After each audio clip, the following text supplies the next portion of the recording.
So you just put it right into gear during the middle of the shutdowns and everything. Like, yep, let's just go the other direction from the rest of the planet. Exactly. We kind of ran the most intense contrarian play of all time. But when the pandemic started and when the shutdowns started, I knew there would be opportunities with so many things being turned upside down and so many changes in the world. I knew there would be opportunities.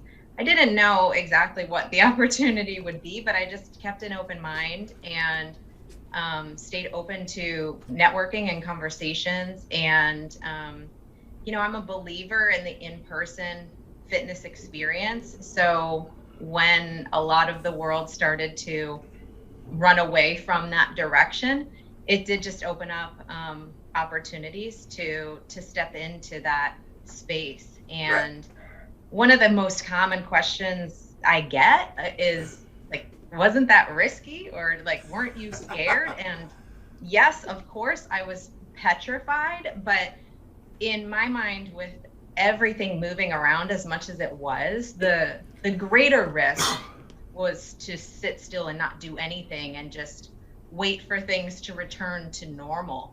I saw that things weren't going back to normal, so I knew I needed to do something. Right. But that's the biggest opportunity that I found during the pandemic when opening, because I opened a new business in the midst of the pandemic as well. And I thought it was a whole lot of fun, but I'm a little different like that. So can you tell us, was there any other pretty big opportunities that you saw other than the real estate plays opening a business during the pandemic? Yeah, I think there's other individuals who are maybe like you and me, who are thinking about things entrepreneurial. They are thinking about starting a new business, or they are thinking about, I have had this 9 to 5 and this pandemic has helped me see that this isn't my passion, and I want to work in my passion. I want to do something that I feel passionately about, that really feels like going to work feels fun, going to work feels rewarding. And I think that's been a major trend coming out of the pandemic. And it's just been great to see people pursue those entrepreneurial dreams, and think creatively about their career path and think creatively about multiple streams of income. I think that's really, really come out of the pandemic in a huge way. And it's a big opportunity for people.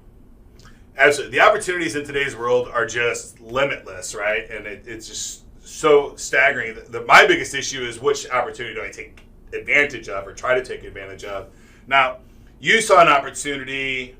So how long ago was the first store opened? August of 2020.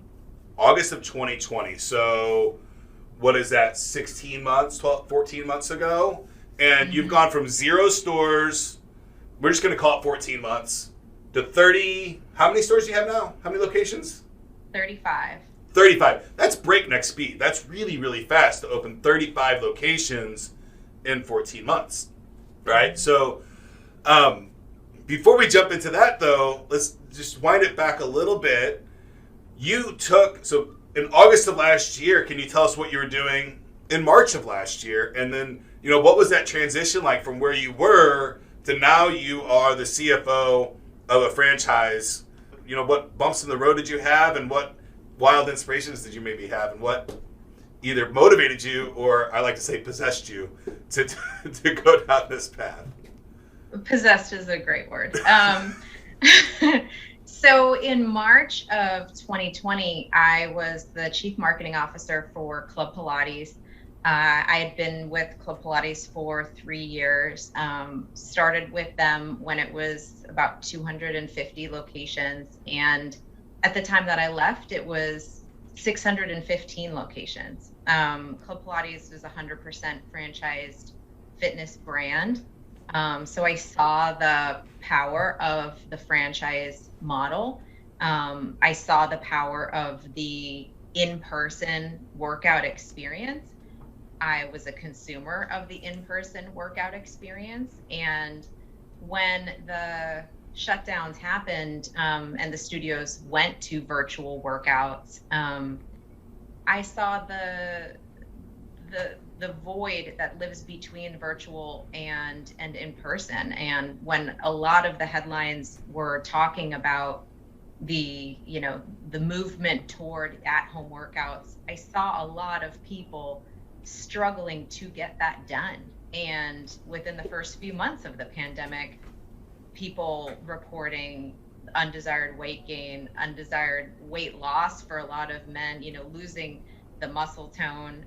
You know, myself during the pandemic, and I'm in the fitness industry, and I'm eating poorly, I'm working out less, and you know, so I think that helped me really see that, you know, maybe the in-person workout experience this year is going to take a big hit, but people need the knowledge, the accountability, the motivation, the support of coach-led fitness. They need those places to go to reach their next level, you know, to like get to that place that they want to get to get the goals that they want to achieve. Like they need to do that outside of their home. Like there has to be that third place in their life where they can go, you know, apart from home and apart from work.